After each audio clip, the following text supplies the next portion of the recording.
ইল্লিনের বিষয় আল্লাহ তাআলা আল কোরআনে সূরা নম্বর ৮৩ আত-মুতাফফিন ১৮ থেকে ২০ নম্বর আয়াতে বলেন, বিসমিল্লাহির রহমানির রহিম কাল্লা ইন্না কিতাবাল আবরারি লাফি ইল্লিন ওয়ামা আদরাকা মা ইল্লিয়ুন কিতাবুম মারকুম। সম্মানিত ইসলাম প্রিয় ভাই ও বোনেরা, আসসালামু আলাইকুম ওয়াহমাতুল্লাহি ওয়া বারাকাতুহু। আশা করছি আল্লাহর অশেষ মেহেরবানিতে আপনারা সবাই ভালো আছেন। আজকের ভিডিওতে আমরা আলোচনা করব দুটি গুরুত্বপূর্ণ বিষয়, লাউহে মাহফুজ এবং আমলনামা। আল কোরআন ও সহিহ হাদিসের আলোকে সংক্ষিপ্তভাবে জানব এদের বাস্তবতা। প্রথম অংশে শুরু করছি লাউহে মাহফুজের বিষয়। লাউহে মাহফুজ অর্থ হল সংরক্ষিত ফলক। এখানে আসমান ও জমিনের সব কিছু, প্রত্যেক মানুষের তাকদীর, ভবিষ্যতের ঘটনা সব কিছুই আল্লাহর পূর্ব থেকে লিখে রেখেছেন। লাউহে মাহফুজের বিষয় আল্লাহ তাআলা আল কোরআনে সূরা বুরুজ ৮৫ নম্বর সূরা ২২ নম্বর আয়াতে বলেন, বিসমিল্লাহির রহমানির রহিম বাল হুয়া কুরআনুম মাজিদ ফি লাউহিম মাহফুজ।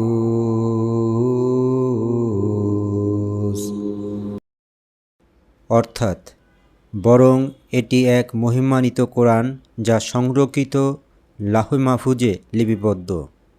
লাউহে মাহফুজের বিষয়ে রাসূলুল্লাহ সাল্লাল্লাহু আলাইহি ওয়াসাল্লাম বলেন, আল্লাহ আসমান সমূহ ও জমিন সৃষ্টি করার ৫০,০০০ বছর আগে সমস্ত তাকদীর লাউহে মাহফুজে লিখে রেখেছেন। সহিহ মুসলিম হাদিস নম্বর ২৬৫৩।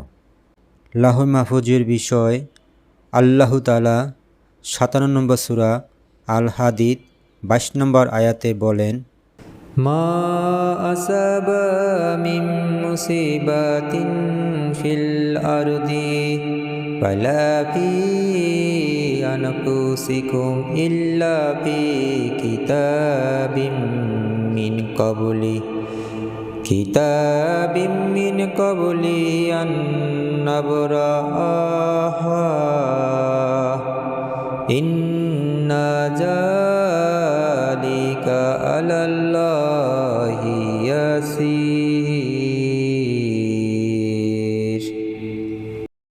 অর্থাৎ পৃথিবীতে কিংবা তোমাদের নিজেদের মধ্যে কোনো বিপদ আসে না, কিন্তু তা এক কিতাবে লিপিবদ্ধ আছে। আমি তা সৃষ্টি করার আগেই নির্ধারণ করেছি। নিশ্চয়ই আল্লাহর জন্য এটি খুব সহজ। এখানে কিতাব অর্থে লাউহে মাহফুজের বোঝানো হয়েছে, যেখানে সব কিছুই পূর্বে লেখা আছে। লাউহে মাহফুজের বিষয় আল্লাহ তাআলা ৩৬ নম্বর সূরা ইয়াসিন ১২ নম্বর আয়াতে বলেন, ইন্না নাহনু নুহিল মাউতা ওয়া নাকতুবু মা কাদ্দামু ওয়া আসারাহুম ওয়া কুল্লা শাইইন আহসাইনাহু ফি ইমামিম মুবিন। অর্থাৎ নিশ্চয়ই আমি মৃতদের পুনরুজ্জীবিত করব এবং তারা যা আগেই করেছে এবং তাদের রেখে যাওয়া সব চিহ্ন আমি লিখে রাখি, আর প্রত্যেকটি বিষয় আমি সংরক্ষিত এক সুস্পষ্ট কিতাবে লিপিবদ্ধ করেছি। এখানে ইমামি মুবিন অর্থাৎ সুস্পষ্ট কিতাব বলতে লাউহে মাহফুজকে বোঝানো হয়েছে। এবার বলছি দ্বিতীয় অংশ, আমলনামার বিষয়। আমলনামা বা নামা-এ আমল হলো আমাদের জীবনের প্রতিটি কাজের লিখিত রেকর্ড। দুটি ফেরেশতা কিরামান কাতিবিন সর্বদা আমাদের ডান ও বাম পাশে থেকে আমাদের কাজগুলো লিপিবদ্ধ করে রাখেন। আমলনামার বিষয় আল্লাহ তাআলা আল কোরআনে সূরা কাহফ আয়াত নম্বর 49 বলেন, ওয়াউদিয়াল কিতাবু ফাতারাল মুজরিমিনা মুশফিকিনা মিম্মা ফিহি ওয়া ইয়াকুলুনা ইয়া ওয়াইলাতানা মালিহাজাল কিতাবি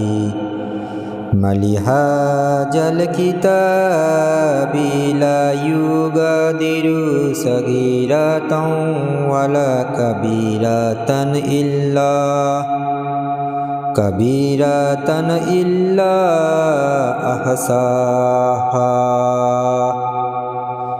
ওয়া ওয়াজাদু মা আমিলু হাদিরা ওয়ালা ইয়াজলিমু রাব্বুকা আহাদা।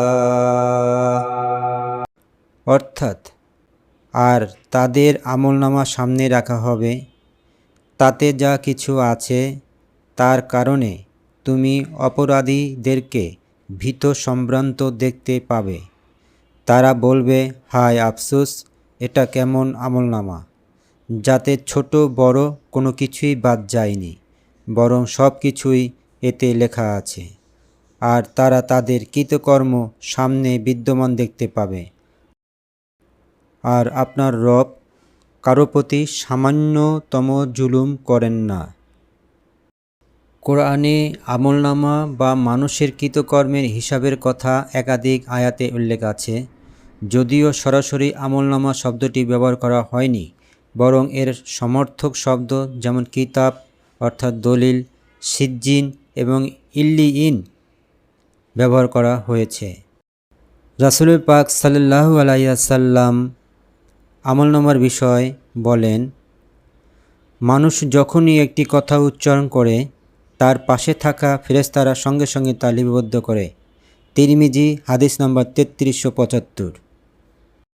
আল্লাহ তাআলা সিজ্জিনের বিষয় আল কোরআনের 83 নম্বর সূরা আত মুতাফফিন 7-9 আয়াতে বলেন, কাল্লা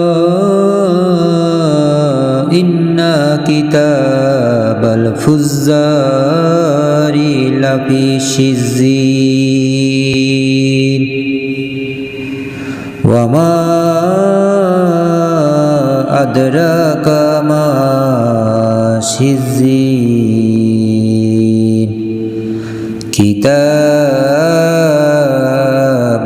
মারকুম।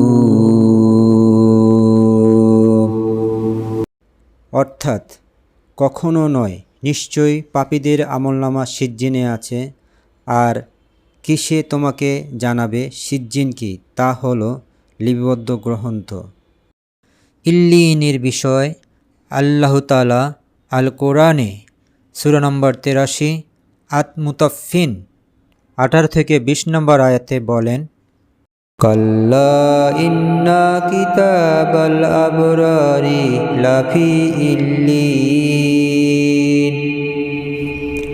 ওয়া মা আদরাকা মা ইল্লিয়ুন কিতাবুম মারকুম। কখনো নয়, নিশ্চয়ই পুণ্যবানদের আমলনামা ইল্লিনে আছে। আর কিসে তোমাকে জানাবে ইল্লিন কি? তা হলো এক লিপিবদ্ধ গ্রন্থ।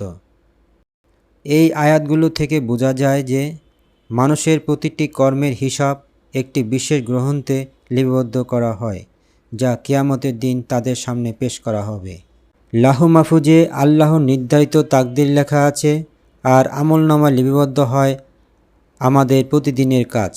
কিয়ামতের দিন প্রত্যেকে তার নিজের আমলনামা সামনে পাবে, আর তখন কেউ অস্বীকার করতে পারবে না। তাই আসুন আমরা আল্লাহর ভয় রেখে সৎকর্মে জীবন সাজাই। আল্লাহ আমাদের আমলনামার ডান হাতে দান করুন আর লাহু মাহফুজে আমাদের জন্য কল্যাণ নির্ধারণ করুন। আমিন।